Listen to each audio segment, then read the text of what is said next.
할렐루야. 귀하고 복된 3일을 구별한 여러분의 마음속에 복음의 능력과 성령의 충만함으로 은혜가 역사되는 시간 되시길 바랍니다. 말씀의 제목 같이 나눕니다. 여호와께로 돌아가자. 여호와께로 돌아가자. 아멘. 계속해서 호세아서 말씀을 중심으로 해서 주님을 따르는 우리의 신앙적 자세가 어떠해야 하는지를 잘 살피시고 또 하나님의 마음을 잘 헤아려서 복을 받는 그 사람이 있다면 오늘 여러분이 꼭 되시길 바랍니다. 우리의 삶 속에서 항상 느껴지는 것 중에 하나가 강한 듯 하지만 상당히 나약한 존재가 우리 인생이로구나 라는 걸 생각할 때가 있습니다. 가끔 사자나 짐승들을 보면 하나씩 무기를 가지고 있습니다. 사자는 날카로운 이빨이 있고 또 발톱이 있고 또 굉장히 움직이는 속도가 민첩합니다. 타조와 같은 동물은요, 또 다리가 엄청나게 길고 속도가 빨라서 왜 또 타조의 그 속도를 보면 참 감탄할 만합니다.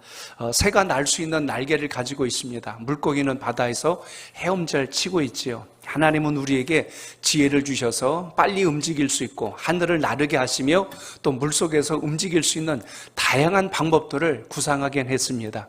그러나 근본적으로 가만히 보면 우리가 참 강한 듯하지만 약하다는 걸 느낄 때 마음의 불안, 때로는 그 공허함을 무엇으로 채울 수 없어서 우리에게만 있는 독특한 하나의 섭리가 있습니다. 그걸 우리가 이제 종교성이라고도 하는데요. 신을 찾으려고 하는 마음들이 우리 속에 있다는 겁니다. 그러니까 하나님을 만나지 못하면 우상이나 온갖 세상의 사입이라든지 신이 아닌 것을 향해서 소원을 비는 행위들을 하게 됩니다. 주님을 만나지 못해서 그렇겠지요. 그래서 참된 주님을 만나는 비결을 우리가 주님 말씀 통해서 발견하실 때 왜 우리가 예수 그리스도를 통하여 복의 통로를 얻게 되었는지 이 지혜를 잘 분별하시고 승리하는 신앙 되시길 바랍니다. 오늘 본문을 보시더라도 우리가 정말 의지하고 돌아가야 할 분이 있다면 바로 우리 하나님이시다라는 것을 강조하는 게 오늘 6장에 나옵니다. 인생의 성공과 실패, 이게 하나님 뜻 안에서 있는데요. 주님을 바로 알고 가면 우리의 삶 가운데 어려움이 와도 극복하고 이기는 방법을 압니다. 그러나 주님께서 우리의 구세주가 됨을 모르면 내 생각, 내 방법대로 인생을 헤쳐나가다 지쳐서 길을 잃어버리죠. 그래서 하나님의 은혜를 아는 방법, 오늘 6장에서는 여호와께 돌아가자라는 말씀으로 오늘 1절이 시작합니다. 그래서 돌아가야 할 이유가 무엇인가? 오늘 본문은 또 한 번 그것을 역설적으로 우리에게 증명해 주고 있습니다. 오늘 주님 말씀을 통하여 믿음의 지혜가 여러분 속에 함께 하시길 바랍니다. 이스라엘 백성들이 하나님의 은혜를 입고도 축복의 땅에서 하나님을 온전히 따르지 아니하니까 하나님께서 어떻게 하세요? 심판하시고 벌을 내리십니다. 때로는 하나님께서 지진이 나게도 하시고 때로는 하나님께서 메뚜기 떼가 와서 그들의 식량을 다 걷어먹게도 하시는 것을 보게 됩니다. 가만히 생각하면 하나님이 우리를 미워서 버리셨다는 게 아니라 시련이 오고 고난이 왔을 때 비로소 우리가 하나님을 찾게 되는 것을 보게 됩니다. 그 전까지는 자기 방법대로 가려고 그래요. 내가 할 수 있는 모든 힘과 수단을 동원합니다. 그러나 정말 내 힘으로는 도저히 안 되겠다는 가장 나약한 그 지점에 우리가 도달하게 되면 그때서 비로소 우리가 주여 하고 하나님을 찾게 된다는 것입니다. 그래서 우리 인간의 고통은 하나님을 찾을 수 있는 또 하나의 통로가 된다는 것을 생각할 때 무조건 고통이 하나님을 우리를 내치시거나 버렸다는 뜻에서 볼 것이 아니라 주님의 뜻은 그 안에서 우리에게 주시려고 하는 게 무엇일까? 이걸 발견할 수 있기를 바랍니다. 시편 12편 4절에 보시면 우리를 주관하시는 분이 여호와시니라 라는 말씀이 나옵니다. 또 시편 16편 2절에도 보면 주밖에 우리에게 참된 복이 없다는 말씀도 우리에게 기록된 것을 기억하게 되죠. 욥기서 1장 21절에 보니까요, 욥은 이렇게 이야기합니다. 주시는 이도 여호와시요 걷어가시는 이도 여호와시니라. 그러니까 모든 것이 주로부터 왔고 주님께 돌아간다는 고백을 하는 거예요. 인생을 살다 보면요, 하나님께 왔다는 걸 깜빡 잊고 내 생각대로 그래서 살아갈 때가 많기 때문에 시련과 고난은 하나님을 다시 생각하게 만드는 하나님의 어떤 영적인 사인이 될 때가 많다는 것입니다. 지금 이스라엘 백성들에게 하나님께서 보여주신 것이 무엇입니까? 지금 호세아 선지자가 고멜과 같은 음탕한 여인과 혼인하게 하시고 그 여인을 아내로 두게 하시고 또 나가서 다른 남자를 만나는데 또 그를 데려다 집에다 앉히시고 이렇게 계속함으로 하나님은 우리를 버리신 게 아니라 끝까지 끌어안으신 분이시다, 이걸 보여주시는데요. 끌어안으시되 이유가 있어요. 끝까지 잘못된 길을 고집부리면 하나님께서 매를 드시는 겁니다. 징계를 내리시고 심판을 내리시고 질병을 내리시고, 그래서 결국 깨닫고 돌아오게 하신다는 이야기입니다. 그래서 오늘 6장 1절 말씀은 1장부터 5장까지의 이야기를 압축한 표현이에요. 하나님이 우리를 때리실 때 그 이유를 알아야 된다. 그래서 오늘 1절을 읽어봅니다. 1절 시작. 오라 우리가 여호와께로 돌아가자. 여호와께서 우리를 찢으셨으나 도로 낫게 하실 것이요 우리를 치셨으나 싸매어 주실 것임이라. 아멘. 저를 따라합니다. 치료하시는 하나님을 만나게 됩니다. 하나님을 만나게 됩니다. 주님께 우리가 뜻을 돌이키면 하나님께서 우리에게 보여주시는 게 무엇이냐면, 나는 너의 치료자니라, 여호와 라파가 되는 여호와니라, 이걸 보여주신다는 것이 성경의 말씀입니다. 왜 이렇게 표현했냐면, 오늘 본문 1절에 보니까 우리를 찢으셨으나 도로 낫게 하신다라고 말씀합니다. 우리를 치셨으나, 우리를 때리셨으나 다시 싸매어 주신다라는 표현을 잘 기억하십시오. 그러니까 하나님이 우리를 찢기도 하신대요. 하나님께서 우리를 치기도 하신대요. 그러니까 하나님의 목적은 우리를 때리고 찢고 치는 것이 목적이 아니라 우리를 도로 낫게 하셔서, 우리를 싸매어 주셔서 내가 너를 지은 자요 내가 너를 이끄는 자라는 사실을 알게 하시려고 우리에게 이렇게 행하신다는 말씀이 오늘 본문 속에 있습니다. 그런데 지난번 우리가 5장 13절에서 본 바와 같이 에브라임은 지금 이스라엘을 이야기하는데요, 에브라임은 자기의 상처를 치료받기 위하여 어디로 갔냐면 아수르로 사람을 보냈어요. 그런데 고치지 못하였더라, 이렇게 비유로 말씀합니다. 하나님 앞에 내 아픔과 상함을 고침받으려고 해야 되는데 세상에 힘있고 권력 있는 자를 찾아가서 자신의 아픔을 고쳐보려고 했는데 낫지를 않았더라, 이렇게 지금 말씀하고 있습니다. 민수기 21장 6절에서 9절에도 보면 광야를 지나가는 이스라엘 백성들에게 불뱀이 나타나서 이스라엘 백성들을 무는 거예요. 하나님의 심판이지요. 불순종하고 원망하고 애굽을 자꾸 그리워하니까 하나님께서 불뱀을 그들로 하여금 물리게 하셨어요. 그들이 불뱀에 물리게 되자 고열에 시달리면서 죽어가기 시작할 때 하나님께서 이제 놋뱀을 만들게 하시고 그 장대에 높이 달아서 이걸 바라보라 하고 쳐다본 사람들을 다 낫게 하십니다. 그때 하나님이 알려주신 게 뭐예요? 독사에 물려서 죽게 하시는 하나님이 아니라 나를 바라보고 나를 향하면, 내 말을 들으면 너희들이 모두 회복과 치유를 얻느니라, 이걸 알려주신 사건이 바로 광야의 불뱀 사건입니다. 이처럼 하나님은 이스라엘 백성들에게는 의사가 되기도 하시고 아플 때 약을 주시는 약사와 같은 분이 되신다는 것을 우리가 주목합니다. 그렇기 때문에 하나님께 돌아오면 하나님이 어떻게 하신대요? 싸매어 주시고 고쳐주시고, 더 중요한 건 2절에 나옵니다. 자, 2절을 보세요. 2절 시작. 여호와께서 이틀 후에 우리를 살리시며 셋째 날에 우리를 일으키시리니 우리가 그의 앞에서 살리라. 아멘. 2절에 보면 계속해서 일어난다, 살아난다, 이런 말씀이 등장하는 걸 보게 됩니다. 이틀 후에 우리가 살아날 것이고 3일째가 되면 다시 일어나리라. 마치 오늘 이 본문의 말씀이 신약 성경에 보면 예수님께서 십자가의 사건과 3일간의 고난을 겪으신 후에 죽음 뒤에 다시 부활하시는 사건을 연상케 하는 표현이 오늘 여기 2절에 담겨 있는 것을 봅니다. 이틀 후에 우리를 살리시고 셋째 날에 우리를 일으키신다.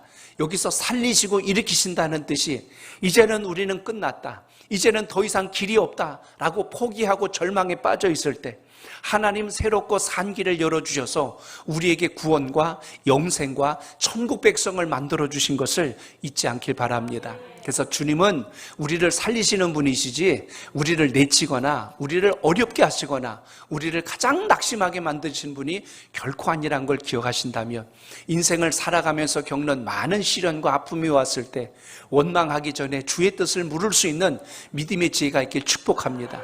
그러니까 주님의 목적은 뭐라고 말씀해요? 살리고 일으킨다.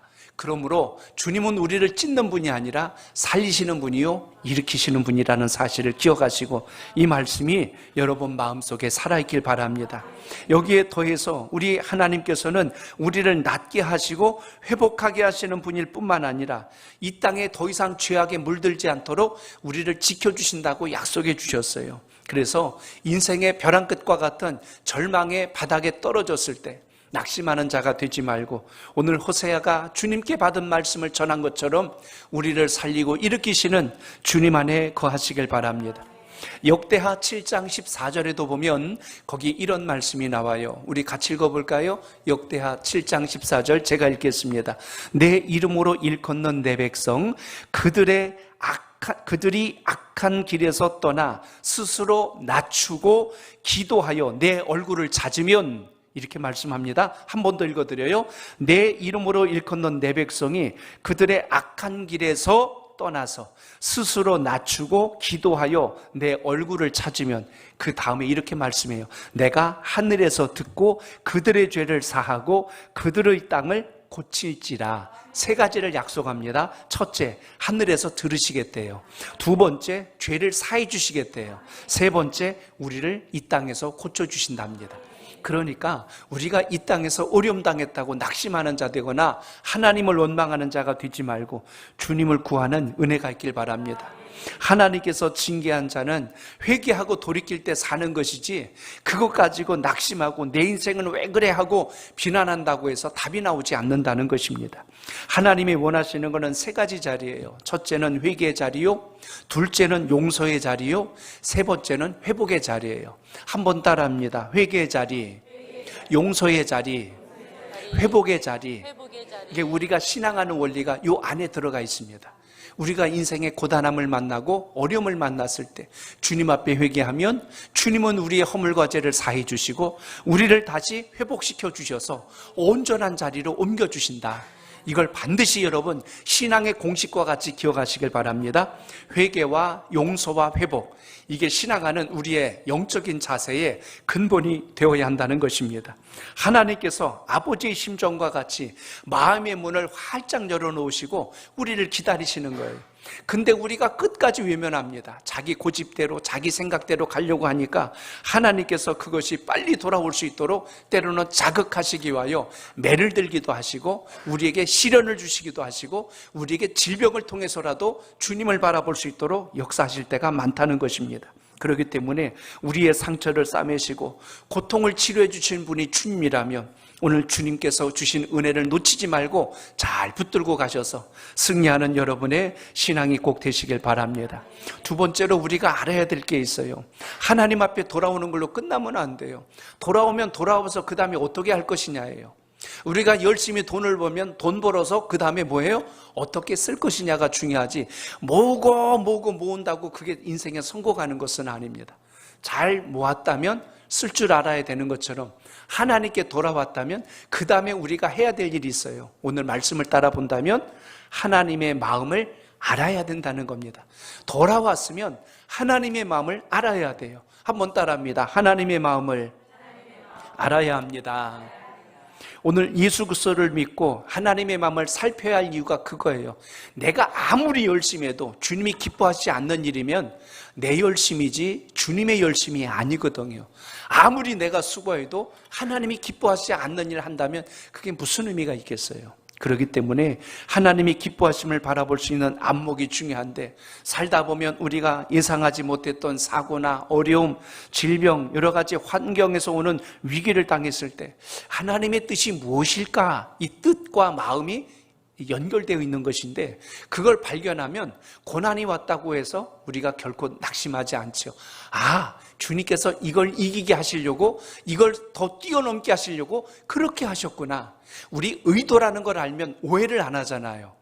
막 때린다고 무조건 나쁜 건 아닙니다. 때로는 매라고 하는 것은 나를 자극하여서 더 강하게 만들려고 하는 사랑의 마음이 그 속에서 흐를 때 그건 우리에게 굉장히 유익한 것입니다. 반면에 좋은 것을 자꾸 주니까 무조건 내가 잘한 줄로 착각하고 앉아있다면 이건 안 되는 거죠. 마찬가지로 본다면 오늘 우리가 주님 앞에 돌아와서 그 다음에 해야 될 게 뭐냐면 3절에 있는 바로 이 말씀입니다. 자, 3절을 봅니다. 시작. 그러므로 우리가 여호와를 알자. 힘써 여호와를 알자. 그의 나타나심은 새벽빛같이 어김없나니 비와 같이 땅을 적시는 늦은 비와 같이 우리에게 임하시리라 하니라. 아멘. 요 3절에서 주목해야 될 게 있어요. 왜 하나님을 알아야 되냐면 하나님을 이렇게 표현했어요. 그의 나타나심은 새벽빛같이 뭐가 없대요? 어김이 없다 그랬어요. 새벽에 아침에 떠오르는 태양이 오늘날은 뭐 일찍 떴다가 오늘날은 안 떴다가 지 마음대로 하는 게 아니라 매일 똑같은 시간이 움직이는 것처럼 하나님은 우리를 향한 마음이 한 번도 변하지 않고 그대로 신실하다. 바로 그걸 약속한 것이 오늘 본문에 있습니다. 그러니까 하나님의 이 본심을 알면 우리가 결코 주님 안에서 낙심하거나 원망하거나 주님을 떠나는 일이나 시험 드는 일이 있어서는 안 된다는 겁니다. 예수님 잘 믿었는데 연단을 시험으로 오해하면 안 되죠. 그래서 잘 훈련되고 단련되어서 하나님께서 기뻐하는 자리에 쓰임받기를 축복합니다. 운동선수들이 운동을 잘 이겨내면 나중에 경기에 임했을 때 좋은 성적을 거둬들이는 것을 우리가 볼 수가 있습니다. 그러므로 우리 하나님의 사람들은 훈련의 깊이, 그 강도가 정말 귀하다는 거예요. 며칠 전 신문을 봤는데 세계 양궁 선수권 대회가 있었는데 저 깜짝 놀랐어요. 잼버리 때문에 시끄러워서 그랬는지 몰라도 양궁 선수들이 이번에 메달을 은메달 하나, 금메달 한 개밖에 못 따고 다 못 따왔어요. 아니 우리 전 세계 지금 우리나라가 제일 잘하는 나라인데 어떻게 이런 일이 생겼나? 지금 전무후무한 일이 생겼어요 이번에. 원인을 분석해 보니까 그 중에 하나가 우리나라 대표 코치 감독들이 다 해외 감독으로 가 있는 거예요. 그러니까 우리가 양육했던 그대로 그들을 지도하니까요. 그들 실력이 일취월장 올라가서 이제 거의 대등한 실력이 다가왔어요. 그럼 이제 뭐가 남은 거예요? 우리 선수들이 그 기술보다 더 강도를 높이고 더 센 어떤 방법들을 찾아내지 않으면 이제 다른 해외 선수들을 이겨낼 재간이 없다는 것입니다. 우리나라 경제도 많이 성장했고 우리나라 어떤 제품이나 어떤 상품들의 가치도 전 세계에 내놔도 이제는 거의 이제 비슷비슷합니다. 왜 이게 가능했을까요? 세계 유명한 물건들요 다 사다가 우리나라 현대자동차 같은 경우는 세계 유명한 외제차들요 갖다 놓고 다 분해했어요. 완전히 회체해가지고 소개가 어떻게 만들었는지 그걸 연구하고 또 연구해서 거의 흡사한 동일한 제품들을 만들어낼 수 있도록 기술이 향상되니까 이제는 세계에 내놔도 거의 아직 몇 부분이 있어도 거의 변줄 만한큼 옵니다. 삼성과 같은 우리 대기업도 전자제품은 그래도 세계에서 일본이 최고였습니다. 이제는 일본 최고 아니에요. 우리나라가 최고가 됐어요. 이렇게 되기까지 먼저 있던 그 이건희 회장은요, 일본 제품들 다 걷어다가 그거 다 분해해가지고 일일이 연구했어요. 그래서 이제는 우리나라의 가전제품들이 세계를 또 앞서서 갈 수 있을 만큼 이렇게 된 것처럼 제가 이 말씀드린 이유가 그겁니다. 안일한 자세로 가면 안 돼요. 어제도 내가 잘 왔으니 오늘도 당연히 잘 갈 것이다. 마귀도 내성이 생겨서요, 우리가 전에 이겨낸 것만큼 더 공격의 강도를 높여서 우리를 쓰러뜨리려고 할 것입니다. 그래서 우리는 하나님 말씀, 기도, 주의 능력으로 잘 무장해서 하나님의 뜻을 세워나가는 역사가 있기를 축복합니다. 그러므로 오늘 믿음의 담력이 필요합니다. 영적 내공이 든든해야 되고 우리의 영적 근육이 강할 때 사단이 우리를 결코 넘보지 못한다는 것 잊지 않길 바랍니다. 그래서 호세아서를 읽다 보면 우리가 한 가지를 발견합니다. 그게 뭐냐면 우리 하나님은 무서운 분이 아니고 그리고 무조건 공의 하나님으로 내치는 분이 아니라 그 속에 사랑의 마음을 갖고 계신다라는 것을 봅니다. 누가복음 15장에 집 나간 아들을 기다리는 아버지와 같이 하나님은 때리기도 하시는데 고치기도 하시고 찢기도 하시는데 싸매기도 하시고 계속해서 하나님의 목적은 돌아오게 하시려는 의도를 가지고 모든 걸 진행하고 계셨다는 것입니다. 민수기 23장 19절에 보니까 거기 이런 말씀이 나와요. 우리 같이 읽어봅니다. 시작. 하나님은 사람이 아니시니 거짓말을 하지 않으시고 인생이 아니시니 후회가 없으시도다. 어찌 그 말씀하신 바를 행하지 않으시며 하신 말씀을 실행하지 않으시랴. 아멘. 사람은 말을 해놓고도 자기에게 불리하면 뒤집어요. 어떤 약속을 했다가도 깨트립니다. 그런데 하나님은 두 가지를 안 하세요. 거짓말을 하지 않으시고 후회가 없으시대요. 하나님이 택하신 건 후회가 없어요. 우리가 볼 때는 아이고 왜 하나님은 저런 일을 택하셨을까? 왜 하나님은 저 일을 하시지? 그런데 하나님은 그 속에서도 주님의 놀라운 뜻과 계획을 가지고 움직여 가신다는 것을 깨닫게 하십니다. 오늘도 주님 말씀을 통하여 이 믿음의 지혜가 여러분 속에 있길 바랍니다. 출애굽기 34장 6절에 보니까요, 자비롭고 은혜로우시며 노하기를 더디하신대요. 하나님은 자비롭고 은혜로우시며 노하기를 더디하신다. 오늘 여러분, 우리 주님께서 이런 분이시라면 오늘 주님의 그 깊은 마음을 아는 것이 왜 중요한가를 우리가 여기서 발견하게 됩니다. 예레미야서 29장 11절에도 보면 여호와의 말씀이니라 너희를 향한 나의 생각을 내가 아나니 라는 표현이 나와요. 너희를 향한 나의 생각을 내가 아나니. 결국 하나님의 그 깊으신 마음과 그 뜻은 우리의 마음을 헤아리고 이끄시는 분이라는 것을 잊지 마시고, 주님께서 주시는 본질이 있습니다. 거기 또 보면 뒤 후반절에 그런 말씀이 나와요. 11절을 제가 맞아 읽습니다. 평안이요 재앙이 아니다라는 말씀이 나옵니다. 너희에게 미래와 희망을 주는 것이니라. 하나님은 우리에게 주시는 목적이 재앙이 아닌 평안을 약속해 주셨고 미래와 희망을 주시겠다고 한 것처럼 우리 신앙 안에서 이 본질을 잘 붙들고 믿음 안에서 승리하시길 바랍니다. 예레미야 애가 3장 33절 한 번 더 보세요. 거기도 이렇게 말씀합니다. 시작. 주께서 인생으로 고생하게 하시며 근심하게 하심은 본심이 아니시로다. 아멘. 여기 본심이란 말이 나와요. 사람은요, 표면적으로 보이는 행동이 있고 본심이 있어요. 속에 속마음이라고 우리가 얘기하는데, 이 속마음을 잘 알아채야 인간관계도 그렇고 오해가 안 생겨요. 그 속마음을 모르면 내 생각으로 오해합니다. 그래서 오히려 더 관계가 안 좋아질 때가 많습니다. 그래서 우리가 신앙하면서 하나님의 그 본심, 하나님의 마음을 헤아릴 줄 아는 믿음의 지혜, 이건 우리가 기도하고 간구해서 하나님 말씀을 통하여 얻는 이 역사가 있기를 바랍니다. 예수님도 말씀하세요. 자녀가 떡을 달라고 하는데 뱀을 주고 전갈을 주고 싶은 그런 아비가 어디 있느냐, 이렇게 말씀합니다. 오늘도 우리가 살면서 주님은 우리에게 좋은 걸 주시려고 하는 분이시지 나쁜 것을 주시려고 하는 분이 아니다라는 것을 기억하시고 주님 말씀에 거하는 믿음의 지혜가 있길 바랍니다. 가정에서도 부모가 때로는 자녀를 호되게 혼낼 때가 있어요. 이놈의 자식 너 나가 하고 내쫓습니다. 그럼 그게 집 나가라는 뜻 아니잖아요. 그렇게 하는 것은 부모 말을 거역하는 것이니라 하는 것을 엄하게 말한 겁니다. 그런데 잘못 알아들으면 그래요. 네, 안녕히 계세요. 그리고 짐 싸갖고 나가버려요. 그럼 정말 미련하고 어리석은 것이죠. 우리가 신앙하면서요, 하나님께서 엄하게 말씀하시고 눈물이 쏙 빠질도록 우리에게 크게 책망하실 때는 주님 앞에 다시 깊이 묵상하는 시간을 꼭 갖도록 하시길 바랍니다. 그래야 주님의 뜻을 아는 거예요. 주님의 본심을 알아야 우리가 곁길로 가지 않고 넘어지지 않을 수 있다는 것입니다. 주님은 우리를 치료하시고 주님은 우리를 온전하게 하시기를 기뻐하시는 분입니다. 우리가 가볍게 몸이 아플 때는요, 약국에 가서 약 먹으면 돼요. 근데 몸 깊숙한 곳에 종양이 있거나 몸 깊숙한 곳에 정말 대수술이 필요할 때는 그때는 약을 먹어서 될 일이 아니지 않습니까? 그때는 여러분 마취를 해야 되고 몸에 칼을 대서 환부를 잘라내고 그 안에 있는 모든 악한 어떤 종양이 됐든지 균이 됐든지 그걸 끄집어내야 우리가 온전해질 수 있습니다. 이 마음을 모르면 우리는 오해해요. 약이나 주지 왜 내 몸을 잘라서 속에 뭘 끄집어내려고 그러십니까? 하고 나중에는 원망을 해요. 근데 알고 보니까 그거 꺼내지 않으면 내가 죽는 거예요. 그래서 하나님은 우리가 나갈 방향 속에서 우리가 온전함으로 향할 수 있도록 늘 경고하시기도 하고 때로는 치기도 하시고 때로는 대수술과 같이 깊은 수술을 통하여 우리를 온전케 하신다는 걸 잊지 마시고 그 은혜가 여러분 속에 있길 바랍니다.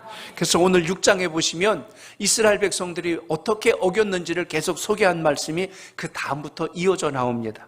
6장 7절에 보시면 이스라엘을 아담처럼 언약을 어겼다라고 말씀합니다. 아담이 무슨 언약을 어겼어요? 선악과 먹지 말라고 했는데 먹었어요. 이스라엘 백성들 뭘 어겼죠? 우상숭배하지 말라고 그랬는데 우상숭배하는 거예요. 그게 결국은 선악과를 먹은 것과 다를 바가 없다는 것입니다. 결국 그들의 모습을 오늘 말씀에도 보면 8절까지 보니까 거기 지명이 소개됩니다. 길르앗이 나오고 세겜이라고 하는 곳이 나옵니다. 여긴 도피성이 있는 곳이에요. 사람이 부지간에 어떤 죄를 지었을 때 이 도피성으로 가면 생명을 건질 수 있습니다. 그런데 그곳에 뭐가 가득해요? 피 발자국으로 가득 찬 악의 고울이 되었대요. 이거는 하나님의 질서도 정의도 공의도 다 무너진 상태가 되어버렸어요. 인간이 악하여서 도피성으로 피한다는 것이 자기의 이기적인 욕망을 가지고 불의한 일을 저지르고 피하는 이런 상황이 되니까 마치 피로 얼룩져버린 악의 소굴이 되어버렸다. 지금 이스라엘 백성들을 은유적으로 지금 표현하고 있는 것입니다. 그렇기 때문에 당시에도 고관들이 되었든지 제사장이 되었든지 심지어 백성들이 되었든지 하나 할 것 없이 모두가 우상을 숭배하고 불의한 길을 갔다는 것을 호되게 주님께서 책망하시는 말씀을 오늘 본문에서 만나게 됩니다. 그러므로 여러분, 우리 고난당할 때요, 힘든 일을 만났을 때 원망하거나 낙심하지 말고 하나님 마음의 뜻이 뭘까? 주님의 본심이 뭘까요? 그래서 묻는 기도 하시길 바랍니다. 주님, 제가 어떻게 해야 될까요? 주님의 뜻이 무엇일까요? 마음에 감동이 오고 깨달아짐이 올 때까지 엎드리셔야 됩니다. 그래야 내 마음에 평정심을 찾아요. 그거 모르면 내 감정, 내 혈기, 내 오기를 가지고 움직인 일이 생겨서 나중에 가서 더 큰 화를 만들어내놓고 그때 가서야 하나님 이게 아니었네요 라고 뒤늦게 후회하는 일이 생깁니다. 그냥 어려운 일 만나면 두말할 것도 없어요. 금식하고 주님 앞에 엎드리고 주님께 물으세요. 그러면 주님께서 여러분 마음속에 확고한 답을 분명하게 주십니다. 그래서 이 경험이 있어야 주님과의 친밀함이 깊어지는 거예요. 사람도 친밀도가 높아지면 얼굴 표정만 봐도 무슨 얘기를 하려고 하는지 알아요. 그러니까 오해를 안 하는 거예요. 근데 잘 모르면 나를 보고 씩 웃었는데 내가 마음을 모르면 그런다니까요. 저게 나를 비웃고 있네? 이렇게 되는 거예요. 사실은 나랑 친해지고 싶어서 웃어준 건데 나는 그 사람에 대해서 깊이 모른다고 해서 오히려 적대감을 갖고 대하면 관계가 틀어져 버릴 수밖에 없죠. 그래서 이런 오해가 생기지 않는 비결, 오늘 본문 말씀 속에 우리 여호와를 알자라고 말씀합니다. 그 아는 은혜가 있기를 축복합니다. 그리고 더 중요한 게 있어요. 그냥 안다고 안 하고 그 바로 이어서 나오는 말씀이 뭐예요? 힘써 여호와를 알자는 거예요. 한번 따라합니다. 하나님을 힘써 알아야 합니다. 힘써 알아야 합니다. 오늘 구민일보 이렇게 한 글을 읽다가 거기 그런 글이 소개된 걸 봤어요. 인류에 있어서 큰 세계대전이 있었습니다. 1차 세계대전, 2차 세계대전이 있어요. 왜 전 세계가 이 전쟁의 소용돌이 속에 함께 휩쓸려 버렸을까? 어떤 이념의 충돌, 갈등도 있었지만 이로 인하여 전 세계가 다 전쟁으로서 얼룩져 버린 우리 과거의 아픈 역사가 있었습니다. 그 역사를 통해서 신학자였던 폴 틸리가 설교집을 냈는데요. 거기에 이 사건에 대한 기사가 소개된 걸 봤습니다. 그 설교집의 제목이 뭐냐면 흔들리는 터전이라는 설교집인데 그 안에 나오는 이야기 중에 하나가 그겁니다. 왜 우리가 1차, 2차 세계대전을 겪을 수밖에 없었는가? 그 중에 4가지 원인이 나오는데요. 첫째 원인은 갖지를 못해서 그렇다. 두 번째 원인은 이렇게 얘기합니다. 알지 못해서 그렇다. 세 번째는 보지 못해서 그렇다. 네 번째는 붙잡지 못해서 그렇다. 이 말을 풀이한 말로 다시 보면 이런 뜻이 됩니다. 하나님을 마음에 담지 않았기 때문에 전쟁을 서슴지 않고 저질렀다는 거예요. 하나님의 뜻이 무엇인가를 물었다면 세계전쟁이 그렇게 무참하게 진행되지는 않았을 거라는 것입니다. 또 하나 알지 못했다는 게 뭐냐면 하나님의 뜻이 뭔지를 알지 못한 거예요. 하나님의 마음을 모르고 하나님의 생각을 몰랐던 게 문제요. 세 번째는 뭘 보지 못했냐면 하나님의 계획하심을 보지 못한 거예요. 그러니까 하나님의 뜻, 하나님의 계획, 하나님의 생각을 보지 못하고 알지 못하고 붙들지 못하기 때문에 결국 그 역사가 일어났다는 것입니다. 결국 이것이 전 세계가 전쟁의 소용돌이를 멈추지 못하는 근본적인 원인이다. 한마디로 말하면 주님, 이 전쟁이 일어나야 되겠습니까? 싸워야 되겠습니까? 라고 묻는 자들이 많았다면 이렇게 큰 전쟁이 일어나지 않았을 것이라는 거죠. 결국 우리의 마음의 중심이 하나님 앞에 굳건히 서 있지 않으면 어떤 사람이라도 흔들려요. 나무가 신기한 게 여러분, 뿌리가 깊으면요 잘 안 뽑혀요. 제가 가끔 우리 앞에 있는 저 단풍나무 볼 때마다 저 나무 가져왔을 때가 생각이 나요. 저 성남에 있던, 지금 그때 당시 선교사로 나가신다고 그분이 소유하고 있는 땅에 배나무, 또 하나 무슨 살구나무인가요? 그 앵두나무하고 저 단풍나무, 그때 나무 몇 그루 그냥 트럭으로 실어 왔었어요. 근데 이 배나무 한 3년 지나고 나서 시들시들 말라서 죽어버렸고, 앵두나무인가 이 나무도 열매 못 먹어보고 죽어버렸어요. 유일하게 살아남은 게 저 단풍나무 하나 살았는데요, 그때 제가 나무 뽑을 때요 우습게 봤어요. 지금은 저렇게 저거 반토막만 했을 때 가져온 나무인데, 저거 여기다 우리 건축하고 나서 심는다고 거기서 뽑아보는데, 아이고 세상에, 그게 2시간이 넘을 줄 저는 생각도 못했어요. 그냥 이렇게 대충 뿌리 뚝뚝 끌어갖고 뽑으면 나올 줄 알았는데, 세상에 가운데 뿌리가 얼마나 깊이 내렸는지요. 땅을 파고 파도 이 뿌리가 안 뽑히는 거예요. 그걸 끌어내려고 그랬더니 또 그 목사님 그분이 알려주신 게 있어요. 그거 저기 잔뿌리 치고 오면은 그 죽는다는 거예요. 나무가 살려면 거기 잔뿌리가 이렇게 난 게 살아있어야 살지, 거기서 영양분을 다 빨아들이는 건데 빨리 가져오겠다고 그거 다 끊어내가지고 가져오면 안 된다는 거예요. 그러니까 어떻게 해요? 그거 마지막까지 뽑아내려고 하니까 세상에 거기 땅굴을 파도 그렇게 팔 수가 있을까? 엄청나게 뿌리가 이렇게 펼친 걸 봤어요. 나중에 중요한 거 몇 개 놔두고 가장자리 쳐가지고 그때 가져오면서 그때 깨달았어요. 이야, 나무 뿌리가 이렇게 깊으니까 손을 못 대는구나. 제가 지금도 잊지 않는 게 그겁니다. 저는 신앙도 똑같다고 봐요. 겉모습 보고 우리가 사람 평가하면 큰일 납니다. 그 사람이 가지고 있는 영성, 그 사람이 가지고 있는 믿음의 뿌리, 이게 정말 중요해요. 그래서 신앙의 뿌리를 깊이 내릴 수 있으면 마귀가 절대로 집적 못 됩니다. 아이고, 여긴 이 뿌리가 보통 뿌리가 아니로구나, 건들면 안 된다, 그렇다니까요. 그래서 여러분, 우리 신앙하면서 기억하세요. 여기 힘써란 말이 그겁니다. 깊이 알라는 거예요. 주님을 알아도 깊이 알아야 주님의 본심을 알아요. 본심을 알면 시험 안 들어요. 본심을 알면요, 매를 맞아도 할렐루야, 감사합니다, 이렇게 합니다. 본심을 모르면 주님께서 날 툭 건들기만 해도 삐져버려요. 시험 들은다니까요. 괜히 막 그냥 지 혈기 부리고 난리가 나버려요. 그래서 우리 하나님의 사람들은 힘써란 말을 잘 기억하셔야 됩니다. 주님을 힘써 한다. 이 안다는 말은 전에도 표현드렸으니까 아실 겁니다. 지식으로 아는 게 아니라 경험으로 안다. 인격으로 알아야 된다. 마치 부부와 같이 그냥 눈빛 하나만 봐도 마음을 아는 이런 관계로 갈 때 비로소 하나님의 뜻이 그 속에서 열매를 거둔다는 것 잊지 않기를 바랍니다. 오늘 6절을 같이 보실까요? 본문 6절입니다. 시작. 나는 인애를 원하고 제사를 원하지 아니하며 번제보다 하나님을 아는 것을 원하노라. 아멘. 여기 인애란 말이 히브리어로 헤세드란 단어를 씁니다. 제가 신학교 졸업할 때요, 이 본문 가지고 논문 썼어요. 헤세드란 말을 연구하니까 어쩌면 이렇게 많은 뜻이 있을까 깜짝 놀랐어요.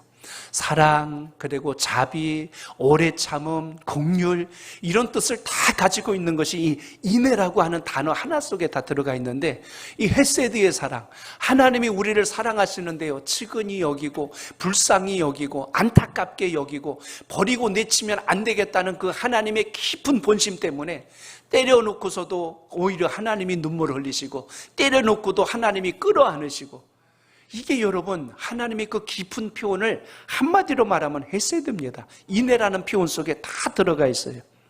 그러니까 우리가 신앙하면서 반드시 놓치지 말아야 될 것은, 우리가 수많은 제사를 하나님께, 지금으로 말하면 수많은 예배를 하나님께 많이 드렸다고 예배 드린 게 자랑이 아니라 하나님의 그 긍휼히 여기심을 알고 드려야 되느냐, 그거랍니다. 이거 모르니까 형식적인 예배만 남는 거예요. 본질을 놓쳐버리면 껍데기만 남아요. 그럼 주님께서 영광 받을 수 없는 것입니다. 사람이 만나도 깊이 만났을 때 그 사람이 소중하고 잊을 수 없는 관계가 되듯이 주님과의 관계도 헤세드의 신앙이 되셔야 합니다. 하나님이 오래 참아주심, 나를 기다려주심, 나를 만나주시는 하나님, 오늘 그 사랑을 알 때 주의 영광이 우리 속에 살아있음을 잊지 않길 바랍니다. 그래서 하나님을 아는 방법이 두 가지예요. 하나는 하나님의 말씀, 또 하나는 고난을 통해서 우리가 하나님을 알게 된다는 것입니다. 모든 게 형통하고 모든 게 평안하면 우리 사람이 얼마나 간사한지요, 하나님을 안 찾아요. 내 생각대로 빨리 결정하고 내 판단대로 가려고 할 때가 너무 많다는 것입니다. 그래서 우리 인생에 시련이 왔을 때, 고난이 왔을 때 오히려 그 속에서 하나님의 본심을 발견할 수 있는 믿음의 지혜를 꼭 찾아낼 수 있길 바랍니다. 그러한 분들은요, 인생을 살면서 주님 주신 평안이 떠나지 않아요. 내 영혼의 건강함을 지킬 수 있는 비결, 주님의 본심을 아는 힘, 오늘 말씀이 빗대면 여호와를 아는 능력, 여호와를 힘써 하는 힘, 오늘 이것이 여러분 속에 있길 바랍니다. 자, 우리 끝으로 시편을 읽어봅니다. 119편 71절 시작. 고난당한 것이 내게 유익이라. 이로 말미암아 내가 주의 율례들을 배우게 되었나이다. 아멘. 고난당한 것이 내게 유익이래요. 고난당한 게 내게 손해가 아니라 유익이랍니다. 그게 나를 더 강하게 만들었고, 그게 나를 더 믿음의 뿌리를 깊게 내리게 했고, 그것이 나를 더 주님의 본심을 알게 만드는 하나의 경험이 되었다, 이렇게 지금 말씀하는 것입니다. 그래서 고난을 불평하며 보낸 사람의 고백이 아니라 고난 가운데 말씀과 기도로 이겨낸 사람의 고백이 오늘 시편 119편 바로 이 시 속에 담겨 있다는 것을 기억하시고 그 믿음이 여러분 속에 살아있길 바랍니다. 앤드류 모레이, 19세기의 남아프리카의 성자라고 불리는 분입니다. 영성 작가로 책을 많이 쓰셨는데요, 그분의 책 가운데에 나를 허물고 주님을 세우는 삶, 이런 책이 있습니다. 나를 허물고 주님을 세우는 삶, 거기에 나오는 에피소드 하나만 이야기합니다. 남아프리카 오지로 장거리 여행을 떠난 어느 부부 이야기입니다. 자, 남편이 그 남아프리카 오지로 떠났는데 거기는 전화도 이렇게 잘 돼 있는 것도 아니고 뭐 우체통이 있거나 우체국이 있어서 편지를 잘 보낼 수 있는 그런 것도 아니에요. 아직 모든 게 개발되어 있지 않는 그런 밀림지대와 오지, 그리고 원주민들이 여전히 살고 있는 곳인데, 한 번은 남편이 몇 달을 거쳐서 먼 길을 떠나서 일을 하러 간 거예요. 아내가 집에서 기다려야 되는 겁니다. 그런데 소식이 올 때까지 기다려야 되는데 어디까지 갔는지, 그리고 지금은 건강은 이상이 없는지 안전한지 아직 소식을 모르고 있습니다. 몇 달 동안 이렇게 기다리고 있는데 어느 날 그 지역에 부족이 이제 카피르족이라고 하는 부족이 있는데 거기에 아주 험악하게 생긴 원주민 한 사람이 창하고 방패를 들고 막 오더래요. 얼마나 놀랬겠어요. 남편도 없는데 아주 험악하게 생긴 시꺼멓고 덩치가 큰 사람이 무슨 신문지 하나를 들고 막 달려오는데요, 문을 걸어 잠갔대요. 그리고 없는 척했어요. 밖에서 문을 꽝꽝꽝꽝 두들기는데도 대답 안 했어요. 안에 있냐고 뭐라고 막 이야기하는 건데 대답 안 했어요. 그런데 그 사납게 생긴 사람이 갔다가 또 다시 왔어요. 다음날 와서 또 문을 막 두드립니다. 막 두드리니까 이제는 문을 안 열어주면 큰일 날 것 같아요. 그래갖고 봉변당할까봐 이렇게 쳐다봤는데, 아니 이 원주민들이 신문을 모르잖아요. 근데 신문을 들고 온 거니까 저 신문이 도대체 뭘까 싶었는데, 가만히 보니까 이걸 이렇게 하는 거예요. 그래서 그걸 받아가지고 봤는데 한 달이 넘은 신문이요. 그 신문 사이에 편지가 들어있던 거예요. 그러니까 이게 무슨 이야기냐면, 이 원주민에게 그 일하는 현장에서 어디 가면 내 집이 있고 내 아내가 있으니까 아내에게 이 편지 좀 갖다 주라고 그걸 시켰는데, 보호하려고 그걸 신문지에다 이렇게 싸가지고 준 거예요. 그러니까 그게 날짜를 보니까 한 달 전 날짜예요. 그러니까 그게 온 걸 보니까 눈물이 나겠어요. 얼마나 눈물이 나겠어요. 아이고, 내 남편한테 지금 편지가 온 건데 내가 그걸 몰랐구나. 그리고 고맙다고 보냈어요. 그리고 막 그 사람은 뛰어갔고요, 열어보니까 그동안에 있었던 이야기들이 쭉 서 있는 겁니다. 근데 어느 날 며칠 지나서 그 사람이 또 달려와요. 무서웠을까요? 반가웠을까요? 무서웠을까요? 뭔 편지를 또 보냈을까? 그게 아니라 반가운 거예요. 몰랐을 때는 어땠죠? 두려웠다는 거예요. 이제는 알고 나니까 반가운 거예요. 그 사람이 뛰어오니까 문을 활짝 열어놓고 기다리는 겁니다. 자, 이 앤드루 모레이가 이 이야기를 한 이유가 있어요. 이게 주님께서 보여주신 고난이라는 겁니다. 우리 육신의 눈으로 보면 고난이 좋을 사람은 없어요. 다 두렵고 무섭고 염려됩니다. 그런데 그 뒤에 하나님의 계획과 일하심을 알게 됐을 때부터는 더 이상 고난이 왔을 때 내가 두려워하거나 피하는 인생이 아니라는 것입니다. 오늘 예배를 드리면서 여러분, 오늘 한 가지 기억하세요. 앞으로 우리가 살아갈 날이 많이 있지 않습니까? 앞으로 여러분 최소한 50년은 사실 거 아니에요. 더 살 수 있는 분도 계시지만, 근데 그 사는 날 동안 늘 맑은 날씨에 좋은 일만 있는 거 아니잖아요. 때론 굳은 일도 생길 수 있고 예상하지 못했던 일도 올 수 있어요. 그러나 그것으로 인해서 내가 미리 걱정하고 문 걸어 잠기고 집에 가만히 있는 사람 되지 말고, 주님 오늘도 주님과 동행합니다. 하나님의 계획을 알게 하시고 주님의 뜻을 발견하게 하옵소서. 이렇게 여러분 묻고 구하시면 여러분의 앞에 나타난 일들에 대해서 해석이 돼요. 제가 해석이란 표현을 했는데, 해석이란 뜻은 주님의 본심을 알게 돼요. 그러면 비로소 우리 마음에 평안이 찾아옵니다. 내가 주님 말씀과 그 뜻대로 살아야 되는구나. 하나님은 나에게 이걸 원하고 계시구나. 그러면 여러분, 그 시련이 우리에게 영적인 자극제요, 도전을 만들어준다는 것입니다. 오늘 이런 역사가 여러분의 신앙 속에 살아있길 축복합니다. 이제 말씀 맺습니다. 우리가 사는 모든 삶 속에서 하나님의 뜻, 하나님의 생각, 하나님의 마음을 아는 것, 이게 어떻게 보면 우리가 인생을 살아가는 지혜입니다. 오늘 호세아서 6장은 우리에게 그걸 말씀해 주고 있는 거예요. 우리 여호와께 돌아가자. 왜 돌아간다고요? 하나님의 마음을 알기 위해서. 하나님의 마음을 알려면 어떻게 하자고요? 말씀을 알아야 되고 기도를 해야 된다. 그렇게 하였을 때 비로소 주님의 뜻을 만나게 되는데, 그래서 이제는 주님 앞에서 우리가 해야 될 일, 하나님을 아는 일, 그리고 힘써서 하는 일, 믿음의 뿌리를 깊게 내리는 이 훈련이 여러분 속에 살아있기를 주님의 이름으로 축복합니다.